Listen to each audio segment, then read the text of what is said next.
good idea at the time. Did any of you go to the Corvallis Juggling Festival? Yeah. Those of you, pretend you didn't see this at the Renegade show.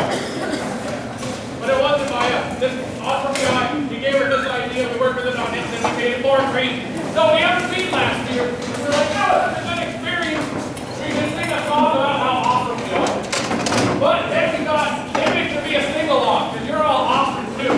So we got words. I need our volunteers who I talked to earlier to tell us multiple words. Excellent. Get it up for our volunteers.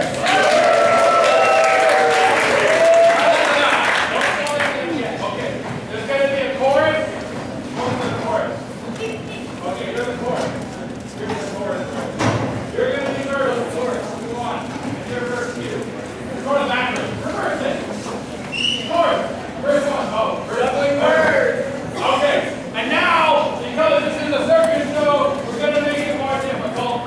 And I'm going to ride this unicycle, and he's going to ride that rolla-bola. And during the chorus, we're going to play kazoo. So you better learn each way, because I'm not going to be singing with you. Perfect. And hold it a little bit from I can see him too. One more to get perfect. I'll be like, I need words. It's amazing how hard it is. Never worried for riding the unicycle playing guitar. I'm going to get you the word now. My kazoo's too big. Are you ready? I feel like I'm really at camp. We're doing sing-alongs. It's a waltz.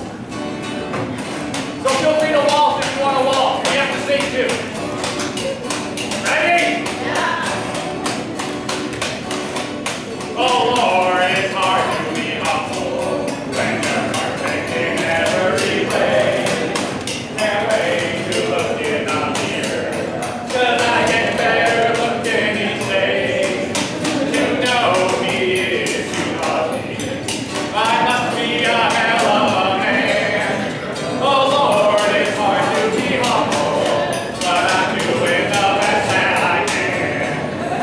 Alright, you got it? First one, I used to have a girlfriend, but I guess she couldn't compete with all these loves of women. She's throwing themselves at my feet. I probably could find another. I guess they are just an all me. I guess I'll never get lonely, 'cause I treasure my own company. Everybody! Oh Lord, it's hard to be humble when you're perfect in every way.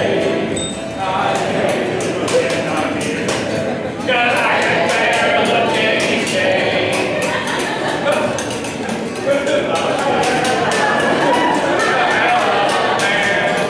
Oh Lord, it's hard to be humble, but I'm doing the best that I can.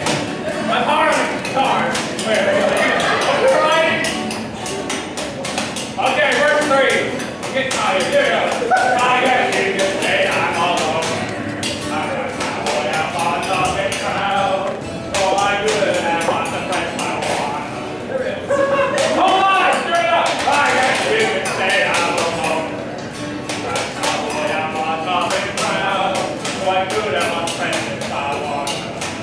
Then I wouldn't stand out in a crowd.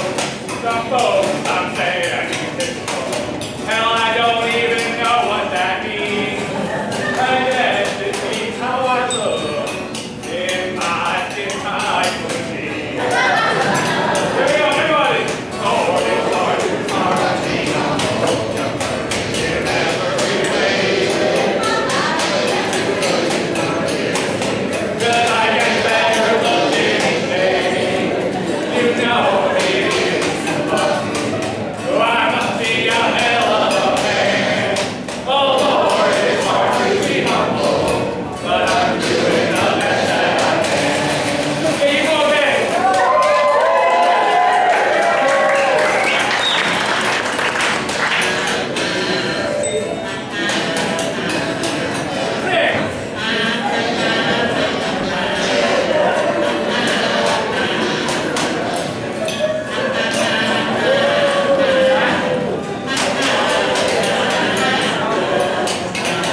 coming up?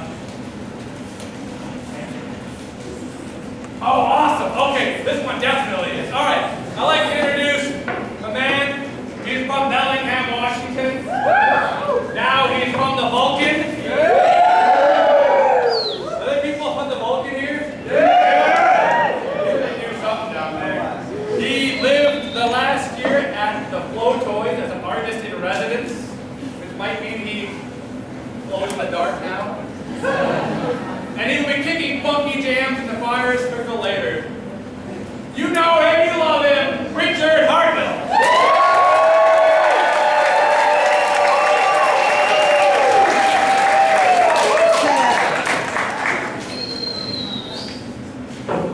Hey everybody, so I had this routine that I've been doing all year long since Humboldt Juggling Festival, since the Flow Show sometime in the spring.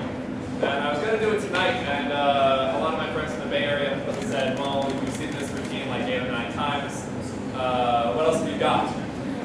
And there's this other routine that I've been working on sort of all summer long through a lot of gigs. I put it together a long time ago, and it didn't really gel until I got a gig at this trade show with a bunch of scientists for 3 days, and I ran this routine probably 30 times in a row. And the reason that it didn't really go so well at first, I didn't keep it together so long, was that it really only goes over for 2 different demographics. One are math and science nerds. The other are people who take psychedelic drugs, but I'm sure there are none of those here. So this routine, it's just some personal musings that I've been considering, some stuff that I've learned from the arts of object manipulation. It's a routine with a name. The name of the routine is Richard Hartnell's 5-minute fantasy through science, technology, and the fate of human progress.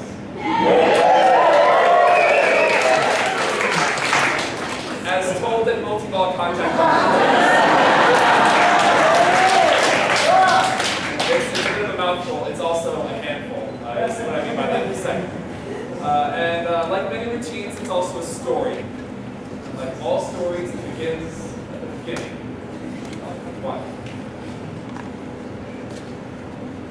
One is the number of unity, the number of wholeness. It's a number that exists somewhat by fiat. And by that I mean that if you tell anybody 1 of anything, they intuitively know that you're not talking about 0 of anything, and you're not talking about more than 1 of anything, right? Now I said before, it's the number of singularity. Let's say this is a grid here, we're all familiar with grid-based manipulation. Let's say this is a point, a 0-dimensional coordinate in space. Now I can move this coordinate around in space to create the illusion of a shape. But without the 3 extra points, there's no length, width, or depth. It's 0-dimensional. Now of course I'm fudging for the sake of playability, because this isn't a point, it's a sphere. And a sphere is an infinite number of points, equidistant from the center of the object. Now it's an understanding of, intuitive understanding of that spherical dynamic that allows tricky contact jugglers to establish the illusions that make contact juggling so visually compelling.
H2O, it can be CO2, it can be any other number of simple substances across our universe. Or if you check this out there, it could be a trigonal plane of knowledge, right?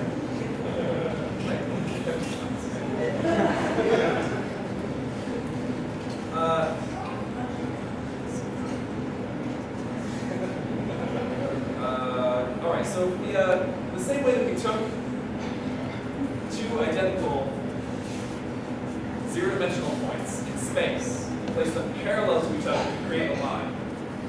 We can take two identical one-dimensional lines and place them parallel in space to achieve the second dimension, length and width. And a funny thing starts to happen. We achieve this element of rhythm in juggling. Since 4 balls is 2 balls in one hand twice, we can spin that parallel or asynchronously. And of course, the whole is greater than the sum of parts. So this gets us close to the fundamental hypothesis of this performance, and that's this. And by adding more constituent pieces to a system, that system gains in both power and flexibility. And of course, tricky contact jugglers know that in three-dimensional space, a line like a rectangle is in the shape to make 4 points.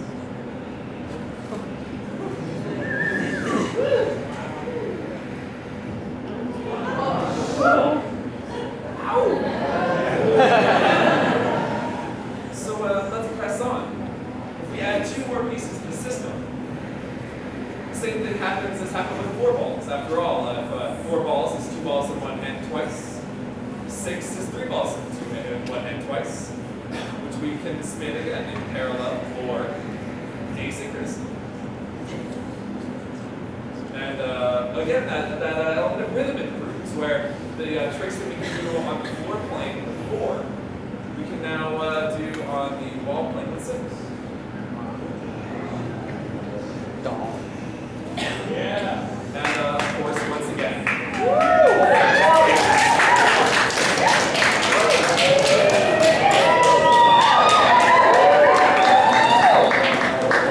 So our hypothesis checks out yet again. We've added more constituent pieces in the system.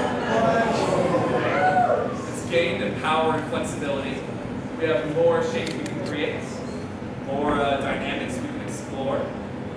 It's sort of like we're reinventing the Industrial Revolution here, right? Like once upon a time, somebody came up with a system, and in order to make it do what they wanted, they just added more pieces. Why don't we keep going? Why don't we just keep sticking on more pieces to the system in hopes that it will eventually become omnipotent? I mean, Isaac Asimov wrote, theoretically, you could build a computer the size of the universe and run the universe on it, right? Well, when a system gets to be particularly large and gain a sufficient number of constituent parts, we start running into some thresholds. That's that, for starters, when a system is big enough, it becomes a little bit unwieldy, a little bit tricky to handle, and it's kind of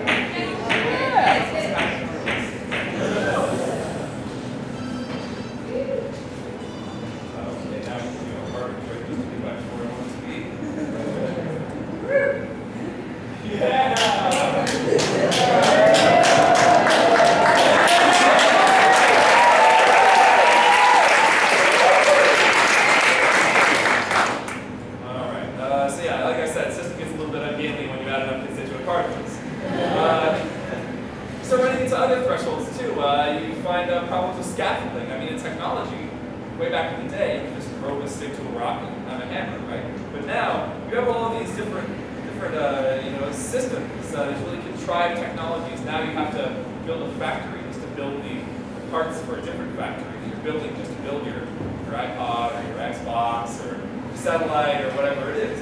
And in juggling, it's the same way. You have tricks that take long chains of equally or more difficult tricks just to get to go.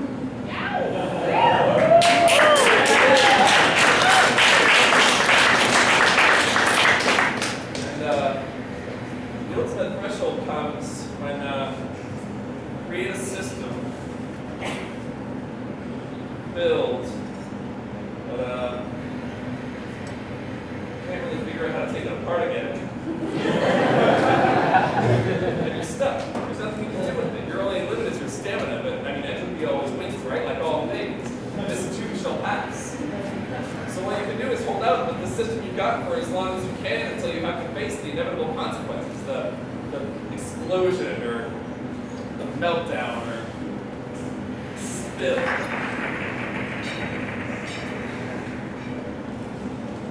But I'm optimistic.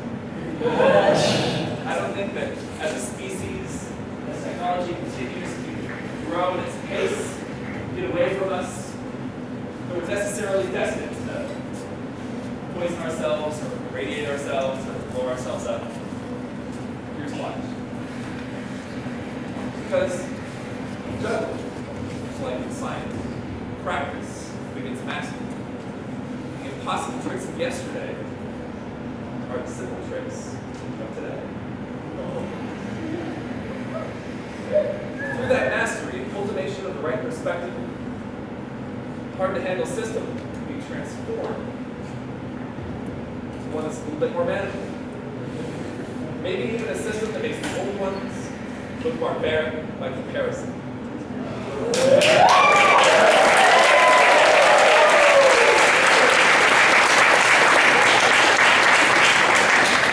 Ultimately, true master understands the cultivation of the right perspective, a little bit of practice.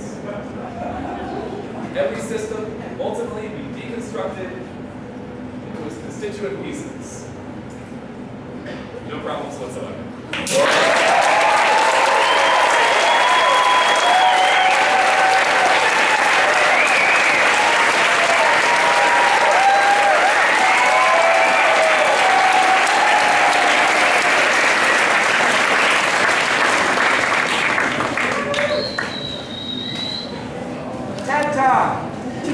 Yeah!